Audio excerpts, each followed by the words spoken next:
Here I have LG K8 2017, and today I'm going to show you how to add photo to contact on this device.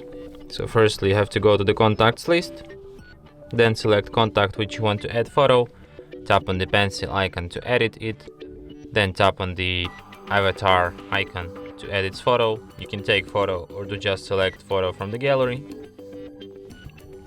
Here you can select photo, then you have to crop this picture and tap OK, and then save.